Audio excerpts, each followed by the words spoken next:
The genesis is 18 years ago. So 18 years ago when I lost my husband, my children were 7 and 9 years old, my daughters. And my mates and clients all said to me, Joni, you're a strong personality. You will bounce back. And that ignited a lot of fury and absolute irritation and anger in me. So I said to my daughters, actually, we're going to ban those 2 words out of the English dictionary. No bounce back. It doesn't happen. So you've got a family of 4, a beautiful picture, and one person dies. You will never bounce back to that picture of 4. You are now a picture of 3. So it's a rebirth, right? It's a whole new picture. Well, this is like teams and businesses. Families are the same. They're a system. So this system has changed and will never go back to what it was. So we need to learn ways to bounce forward. So I trademarked that term, bounce forward. And that's where it started. And then actually some years later, my daughters and I formed a WhatsApp group called the Can Do Girls, CAN, Do Girls. And so that. Obviously my subconscious was percolating that, percolating that. I started playing with the book in about 2018. And then I played and it took different forms. And then I, in 2024, thought, no, research, a white paper. So I launched a white paper this time last year, and easily, usable. There's a circle with mental clarity, that's the C. There's a circle with emotional agility, that's the A. And there's a circle with physical nexus, that's the N. So I brought those 3 together. CAN is the epicenter. The overlaps between them are compelling vision, engaging people, and strategic action. So those are like the flywheel. Right. And then when I started working with teams, Kate, I saw that actually there are 9 capabilities. So to sum up, the book is called From Can't Do to Can Do, 9 human capabilities that AI can't replicate. I love that.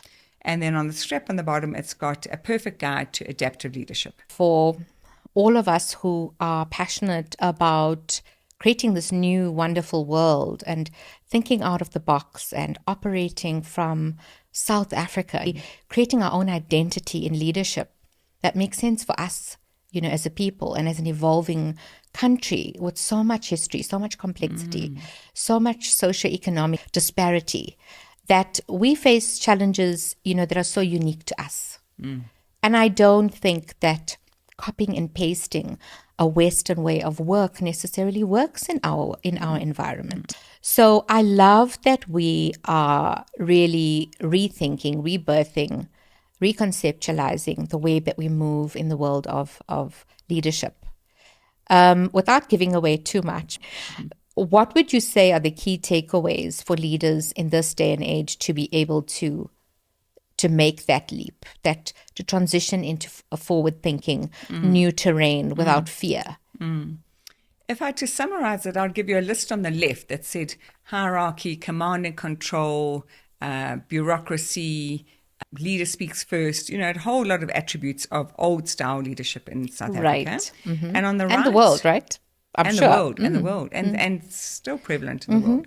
And on the right, I would summarize by saying actually those 9 human capabilities are the crux of it, giving you leadership techniques, neuro-based, right, that you can do on your own. So even if you're a small entrepreneur, you would do this on your own. And then team capabilities that you'll do with your team. I'm seeing in the new age of adaptive leadership that we need to, in mental clarity, we need to have purpose. You and I spoke about that earlier. Like, what's your North Star? We need to have foresight. What is the turbulence along the way? It's a bit like having a lighthouse that you're aiming for if you're out to sea, but you've got a radar to see where, the huge rocks are under the water. So purpose and foresight, decision mastery. But since I've been studying and researching decision mastery, I've been laughing out loud, just watching and observing. I'm in many, many exco team meetings and how people don't have an ability to make decisions. So decision mastery is the new type of leadership. Narrative power it's not anymore that, this is what's going to happen and you hope that people comply. They don't. So people, they really, you want to inspire them. What's your narrative power? What's your ability to influence? That collaborative approach, right? Exactly. And actually, I've got exactly that on the collaborative approach and the emotional agility. So I've got inclusive leadership. I was working in a financial services firm the other day, and the oldest person is 70 and the youngest is 22. Right. Inclusive leadership. So get the young people in, fresh eyes. They're not as clued up, but they will learn and be client-facing at the same time. So inclusive leadership, looking at relationships and trust is a big chapter. How do we build that? It's a problem in our country, right? Yeah, Trust. worldwide as well. And we are seeing a trust deficit globally. Politicians we don't trust anymore. We don't trust economies. We really high levels don't of trust. crime and all of the things. Yeah, absolutely. We're a fear-ridden society. We are. Trust is hard. And then the last 3 chapters on the last 3 capabilities are, I think this will make this book different to any other book. Okay, because there are books that speak about cognitive flexibility and cognitive power, which is my mental clarity. There's loads of books on emotional intelligence. That's my emotional agility. But there's no book that I've seen globally, and I've looked, where the cognitive, the emotive, and the physical come together. Right. So for the N. So we really need to, as leaders now, I don't think you can be a big overweight slump behind your desk thinking that your brain is working well. No, it's not. This is one ecosystem. 100%. So if you're not moving the body, you're not going to ignite the brain. Absolutely. So there's a chapter on energy and vitality, the trifecta of eat, move, sleep.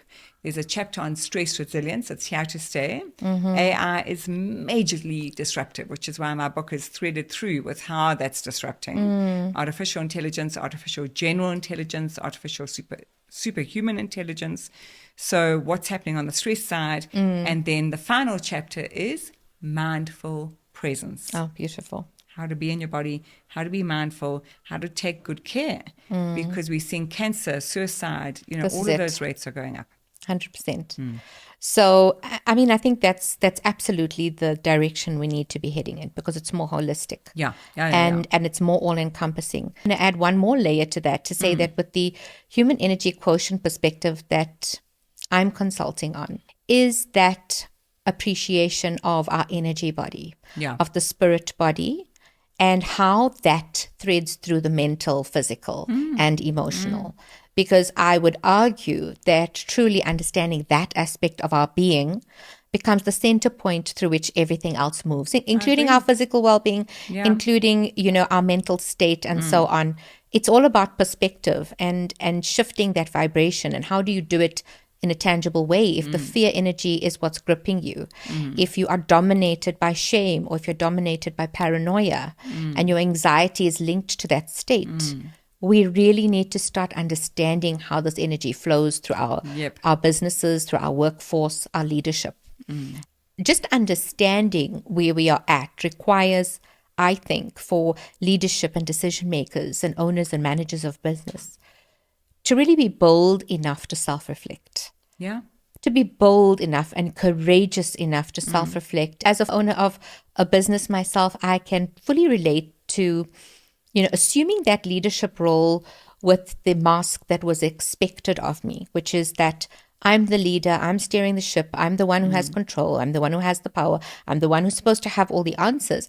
And perhaps the approach needs to be, I don't have all the answers. I'm human, I'm imperfect, I need leading myself. Perhaps I need to learn what leadership really involves. Because I think in our world, we've somehow conflated worth, right? Especially when it comes to how we choose leaders and become leaders, with being financially wealthy. And so if you know how to make money, or if you're intellectually smart, that is what we associate with leadership and management ability. And you're right, it's no longer, those are no longer the trump cards.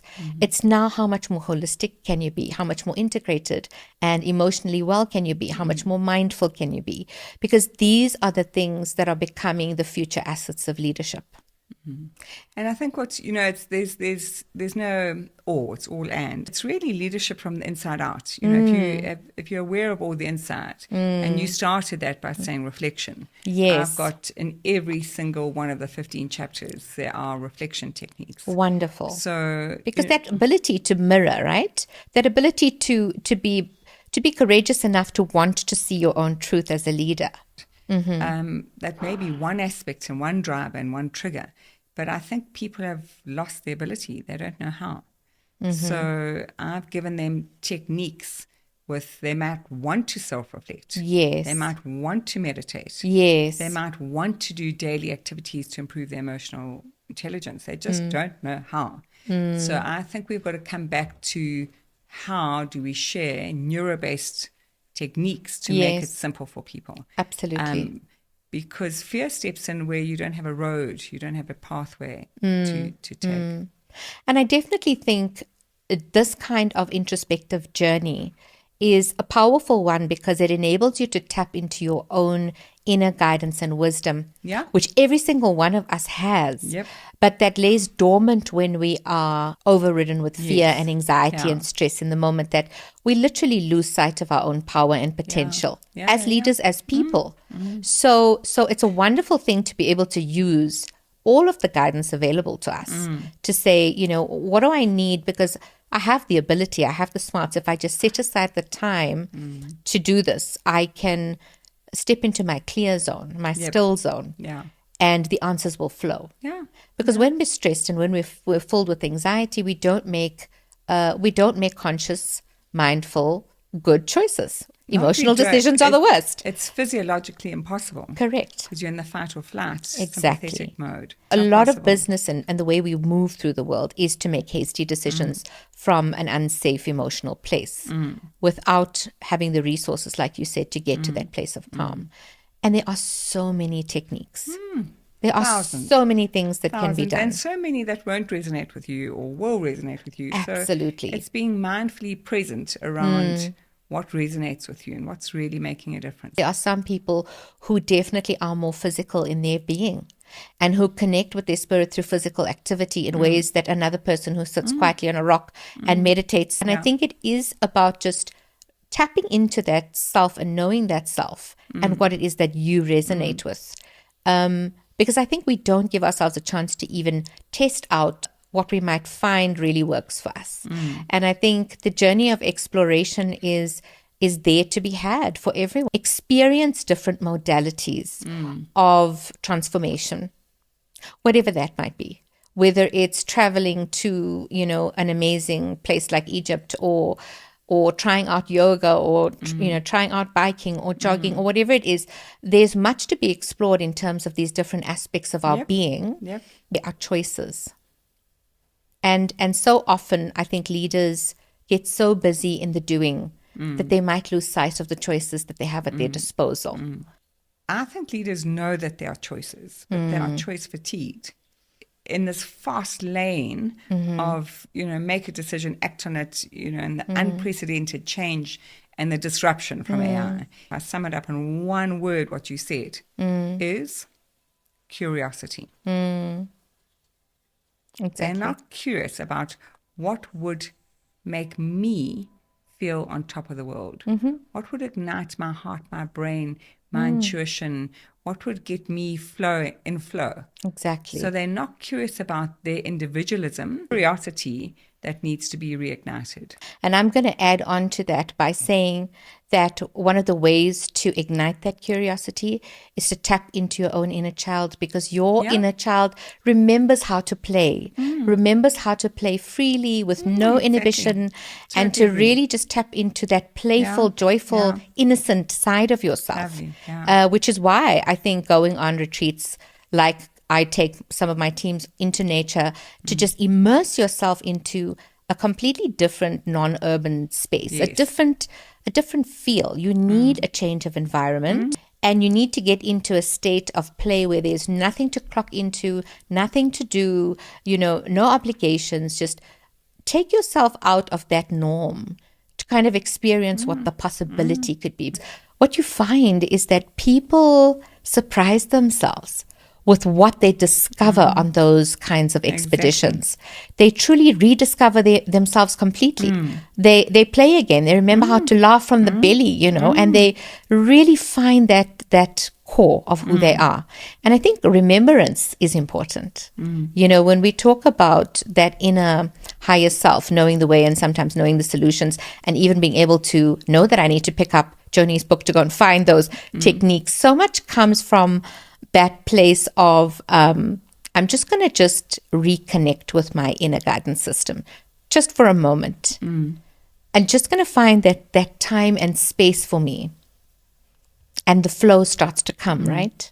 I always find that when I get into those zones, the books and the knowledge of the wisdom somehow just flows. Oh, yeah. Through many means. And our ecosystem, also known as our body, is meant to be in nature. So if you really are stuck for how do I get into the flow, how do I tap into that remembrance, just go and sit on grass anywhere. Absolutely. Just go and sit on grass, do 5 minutes of breathing. I've become a big fan of yoga nidra. And the brain is such an amazing organ because it doesn't switch off. So it's already, integrating, recalibrating, pulling in, lots of subconscious thoughts plus the current data. Yes. So ecosystem of the body, we are meant to live in nature, but they don't realize the gravitas of that kind of 5-minute activity. Correct. And I think speaking of ecosystems, there's a oneness that we don't tap into in that ecosystem in our relationship and connection with Mother Earth and the source of vibrant energy and life.